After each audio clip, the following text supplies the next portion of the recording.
My name is Doug Kaufmann.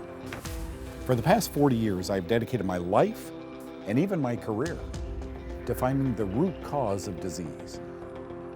Join me in a team of physicians, pharmacists, and scientists, and soon you too will know the cause.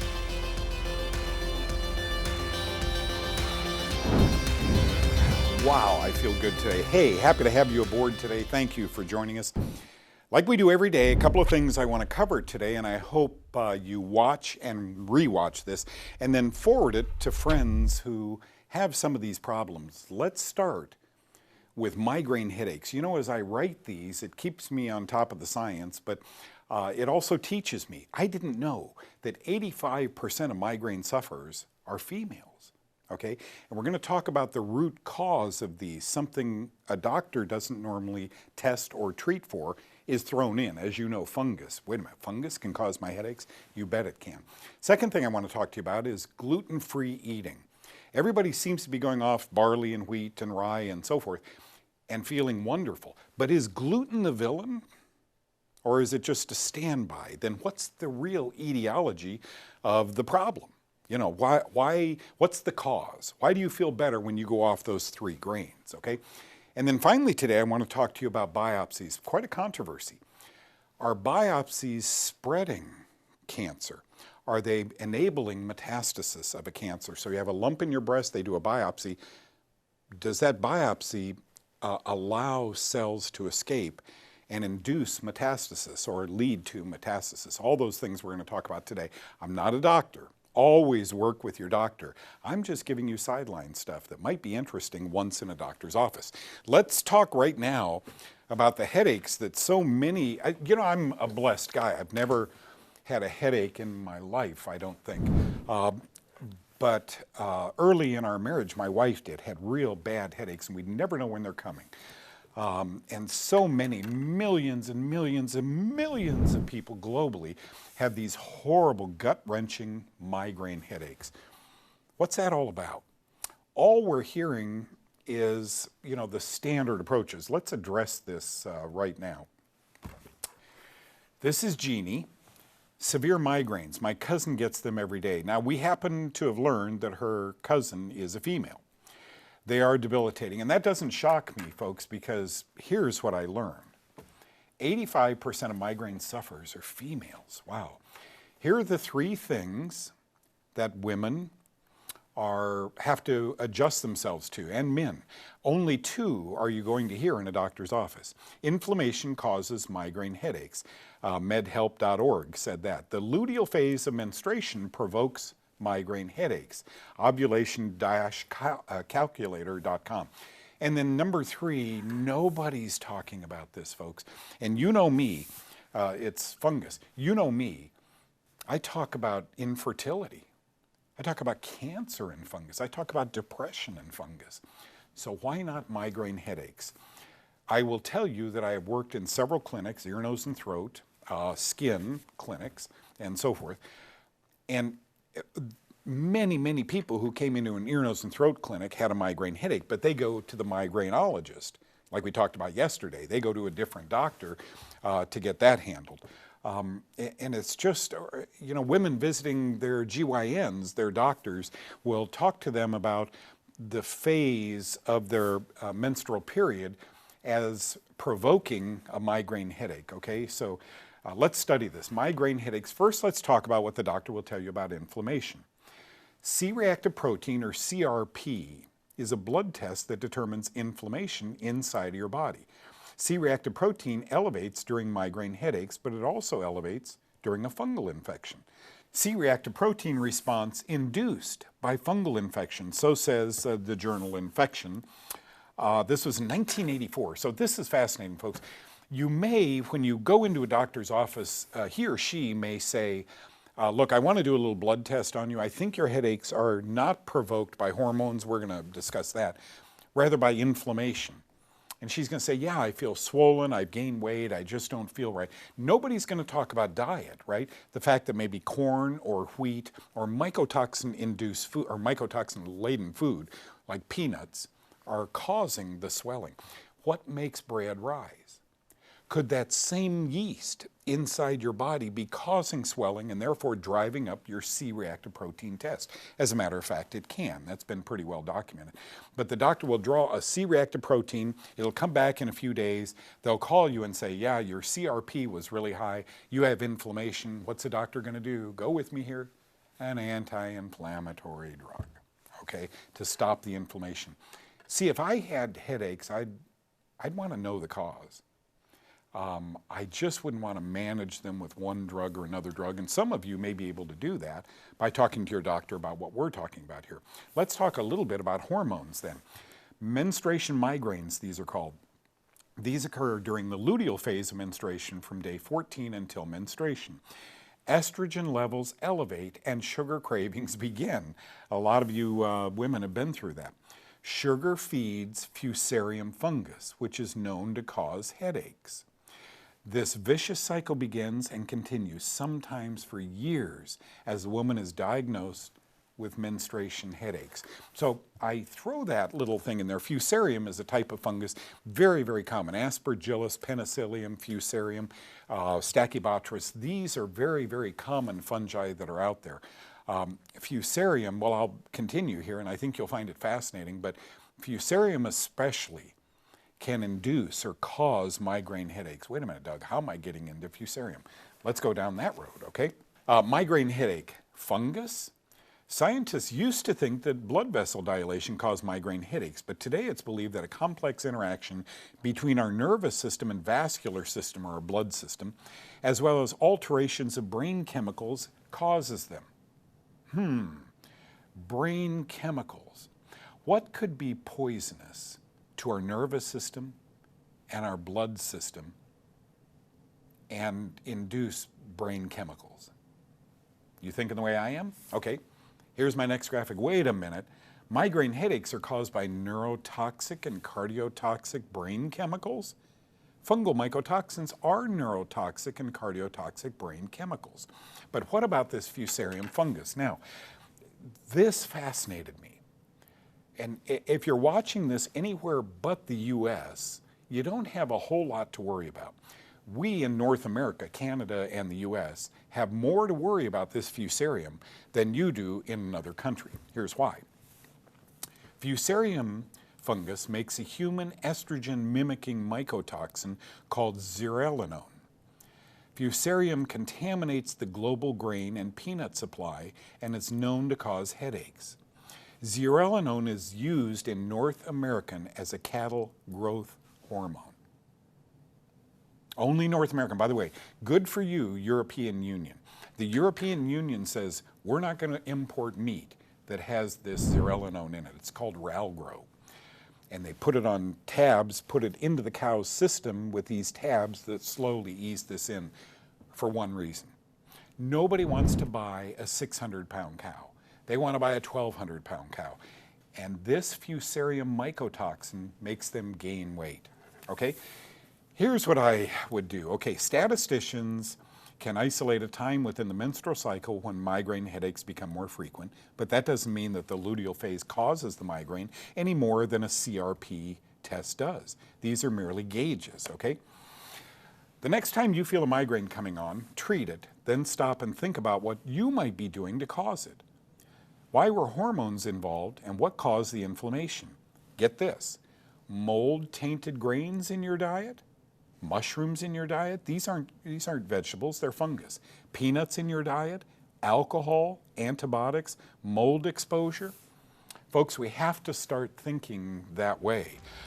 Now, when we get back, let's talk a little bit about the gluten diet. Why are so many in love with it? About 10 years ago, I was teaching elementary school and I started having some really strange symptoms. I was diagnosed with Graves' disease and chronic fatigue syndrome, and I had one doctor tell me that he thought I had MS. I went to numerous doctors and I didn't really get any answers, and actually I was getting more sick all the time, and to the point where literally I was in bed most of the time and couldn't even walk.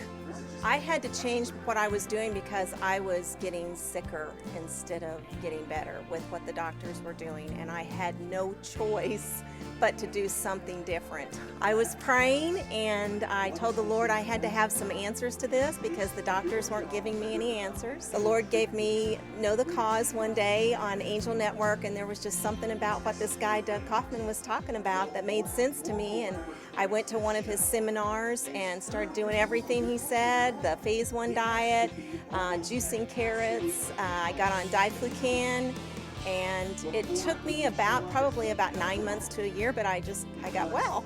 My recommendation to people is to watch Know the Cause and just get the information, get the education, listen to what it says, and it'll change your life.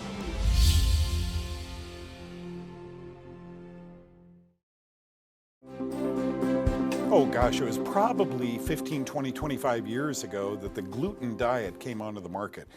This is a way of treating people with a gut disease, celiac disease, right? You keep them off grains that have gluten in them. And think of gluten, folks, as the glue that hold grains together, like why pasta sticks or rice sticks when it's being boiled, right? Gluten, okay. And I'm enamored by how many people tell me, no, I'm on the gluten diet. How long have you been on it? Well, only a couple months, but so far I'm feeling 110%. I want to pose a hypothesis to you today, and you know what it deals with. You're watching Know the Cause. It deals with fungus and grain, okay? But so many of you are enjoying and feeling great on a gluten diet, I just want to give you a little background. Okay, this was hot off the press a couple of years ago. Gluten-free diet. Is gluten sensitivity for real, the question was? New study finds an important clue that it is. This study demonstrated that there are objective markers of inflammation and cell damage seen in individuals with non-celiac wheat sensitivity. These mechanisms appear different than celiac disease. Okay, but is gluten the cause? Okay, they're finding in non-celiac patients when they go off. I have a friend out here who's a doctor, a wonderful man, and he just puts every one of his patients on a gluten-free diet. I think gluten-free diet is a wonderful thing, but I don't think it's going to last long. I think within a few months, they're feeling miserable again.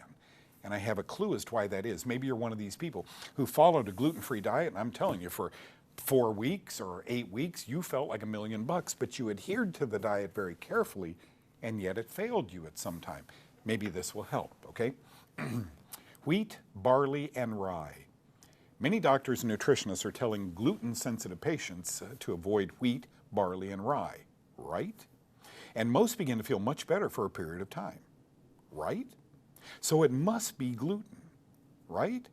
But eventually their patient's symptoms return despite staying on the gluten-free diet, right? I mean, that's the scenario we see in the US. Most alternative medicine, I love alternative medicine doctors, chiropractors, naturopathic doctors. These doctors learn about nutrition in their training. I most love, I'm going to introduce you to a physician. She was an OBGYN. She's now an alternative physician. In the next few days, we'll do a couple of segments with her. I will tell you what I told her. The best caring, healing physician, in my opinion, is one who got sick and couldn't turn to their own prescription pad to get them better. They realized at that time there was something far from what they learned in medical school. Maybe diet, maybe supplementation, maybe prayer. They learned that they couldn't pull themselves out with a pharmaceutical company. Okay? Pharmaceutical companies can be wondrous for those who have symptoms that are controlled by pharmaceutical drugs. Very often, though, they discount our involvement. Don't you want to know the cause? Okay, let's keep going. So, gluten grain fungal infections are common. Wait a minute, you're telling me those, wheat, barley, rye? 9 out of 10, this comes out of celiac.com a few years ago, 9 out of 10 wheat crops around the globe are susceptible to a killer fungus that attacks wheat. The pathogen is called Puccinia. It's a rust fungus that grows on it. Originally named UG99, but now known as a wheat stem rust that affects wheat, barley, and rye. And it affects the stems, the leaves, the grains, and it causes the plants to rot and die just a few weeks after infection. So my question to you is, wheat, barley, rye? Isn't that what gluten-sensitive people are off of? And I'm not going to discount that some people really do have gluten enteropathy, gluten diseases, and are doing marvelously 2 years after staying away from those grains. But many aren't, and that's the group I'm addressing. Maybe it isn't really a gluten problem or sensitivity at all. Maybe it has to do with the fungus and the mold. Okay, let's further study this. Dangerous fungi in gluten-containing grains. One is called deoxynivalenol, DON, or vomitoxin, and it comes from the Fusarium mold. This causes human poisoning, reportedly in wheat and barley. Fusarium has another mycotoxin we talked about the other day called zearalenone, a possible human carcinogen, and it's been reported in wheat. Aspergillus and penicillium make ochratoxin A, another mycotoxin, a suspected human carcinogen and known carcinogen in lab animals. It's reported in wheat and barley. You see where I'm going with this? I'm building a picture here that maybe it wasn't gluten at all, and those of you who followed it felt great, and then wham. Maybe it was something more long-term. Maybe it was a poison in the wheat, the barley, and the rye. And when you stayed away from those grains for a period of time, you felt better. But that poison grows in other grains that you switch to. So after a few months, you're eating those grains and not feeling good.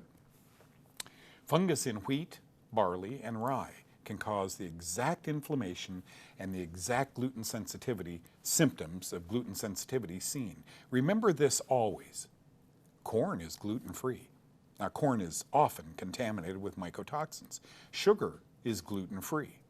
Peanuts are gluten-free. And fungal poisons are gluten-free. Poisonous fungi or gluten-sensitive. Here's what I want you to do.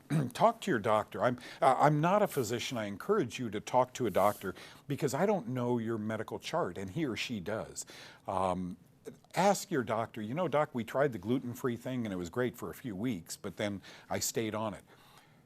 What your doctor doesn't understand and you now understand, that's right. I began buying things at the store that said totally gluten-free. And it was cookies, sugar is gluten-free. And it was corn chips, totally gluten-free.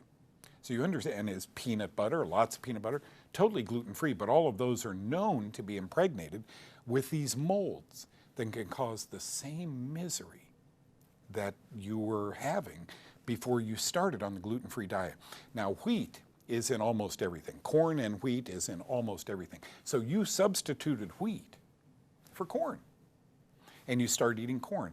It only took a few weeks or a few months till now the corn, the sugar, the peanuts, the other foods you're eating that are impregnated with these molds took over. So it was never a gluten problem. We're blaming it on a fraction. In wheat, gluten and gliadin and other proteins, we're blaming it on a fraction of wheat and barley and rye when that wasn't the problem. The grain itself was impregnated with a mold. And when you stopped those three, you felt better for a period of time. Now all of a sudden you're eating other grains that are impregnated with mold or other foods. So you're starting to have the same symptoms again. The doctor might suggest maybe some nystatin. It's a prescriptive drug that calms the fires going on in the gut, right? And he might suggest the Kaufmann diet. Okay, now finally know this. Booze is gluten-free. I thought this was interesting. Alcohols including Myers rum, Jack Daniels, brandies, Jose Cuervo tequila, Smirnoff vodka, and 34 brands of beer are gluten-free. Drinking fungal mycotoxins, in my opinion, is never okay, even if they're gluten-free. You see what I'm saying? So the doctor is going to say, well, listen, try some Myers rum, but go off wheat, barley, and rye. Mycotoxins, mycotoxins, mycotoxins. Some of you did great for all of a week on a gluten-free diet.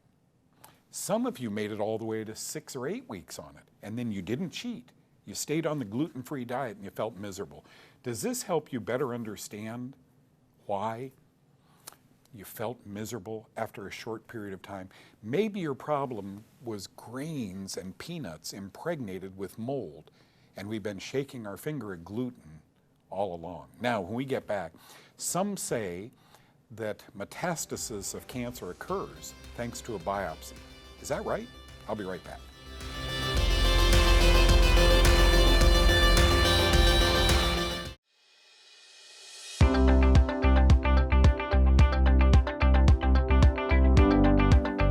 Hi, I'm Jenny Herbacek with the Cancer Connection. Soap, what kind do you use? Antibacterial or not? Countless TV commercial ads paint a picture that antibacterial soaps are the way to get clean. But the truth is, we Americans can overdo it with that antibacterial soap. Our skin was never meant to be sterile. Our skin has many beneficial bacteria on it. They're called resident flora, and they're part of a strong immune system. A daily shower with antibacterial soap washes away a good portion of those bugs and some of the natural oils, which are meant to keep our skin supple and protected. So lighten up, install a water filtration system on your shower to get rid of the excess chlorine, and use a natural mild soap. For Know the Cause, I'm Jenny Herbacek. I would just like to thank Doug Kaufmann for all he's done. I've watched him on his television show for many years, and I just want to say that the fungus link has helped me and my family tremendously. And I'll tell everybody that I know about how good it is and all the things in there that it can do. They really need to watch the show, and they really need to listen to everything that Doug says in there. He needs to get the book, The Fungus Link, read it first to fully get an understanding, and follow the diet in the back and the products that he's called out in there. Because everything that we have really is connected to fungus. Now, friends, let's see. We've covered migraines, we have gluten-free, and we have to talk about cancer biopsy.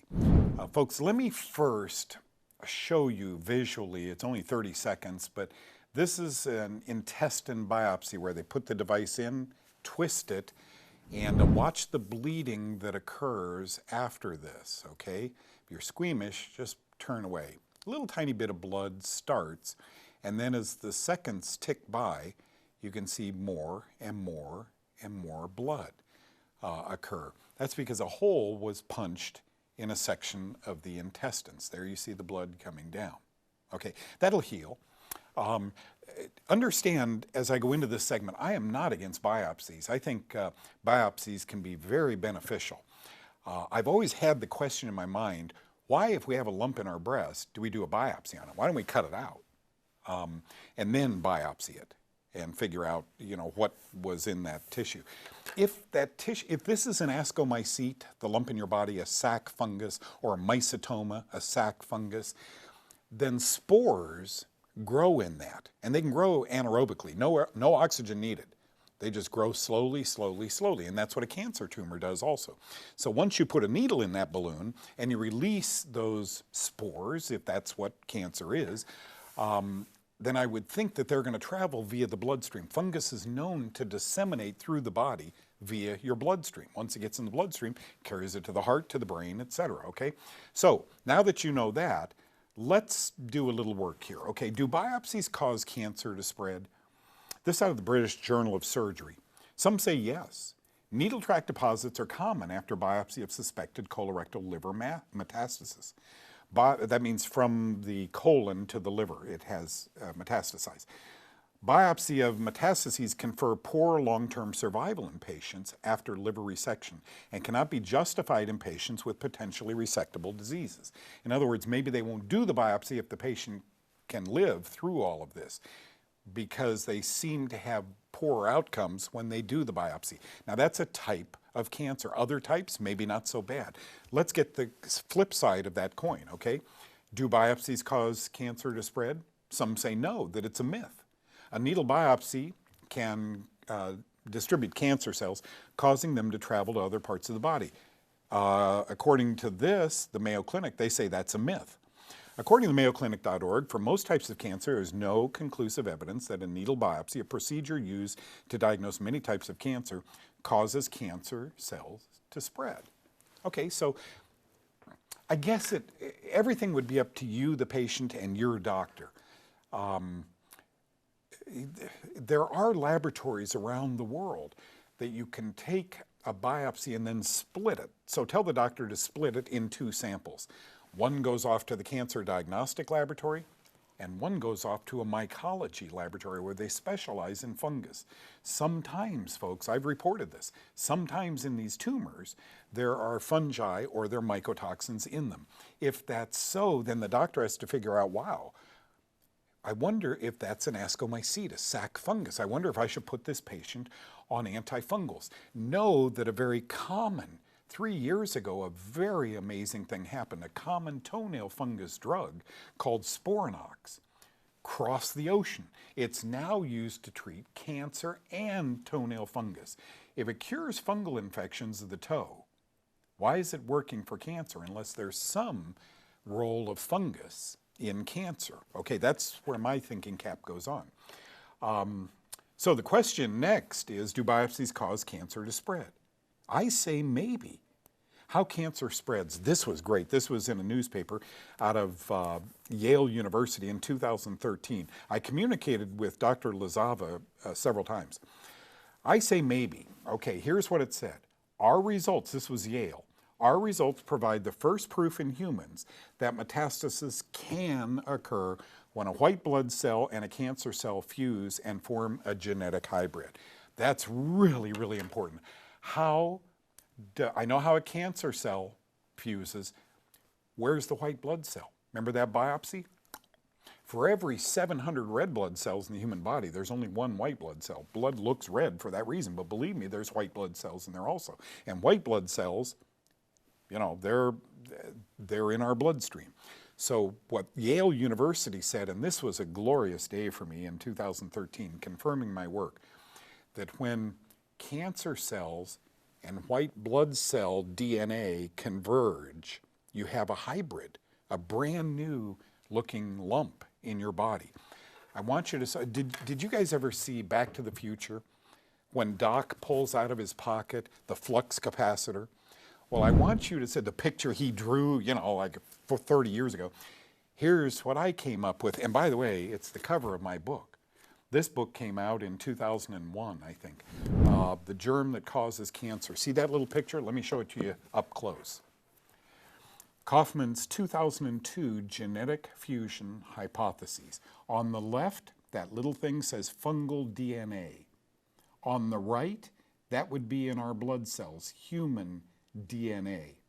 And at the bottom, hybrid DNA cancer. That lump is unknown to our physicians today, that hybrid lump. But in fact, human and fungal DNA could converge and make a growth inside the body. We even have names for them, mycetoma and ascomycete. So I want you just to consider that. Talk to your doctor about a biopsy, and if he or she insists, ask about testing it for fungus also, okay? I hope you enjoyed today's show. I really enjoy bringing them to you. All of us here in the studio love being with you. We'll see you again tomorrow for 3 brand new episodes no one else has seen yet. God bless.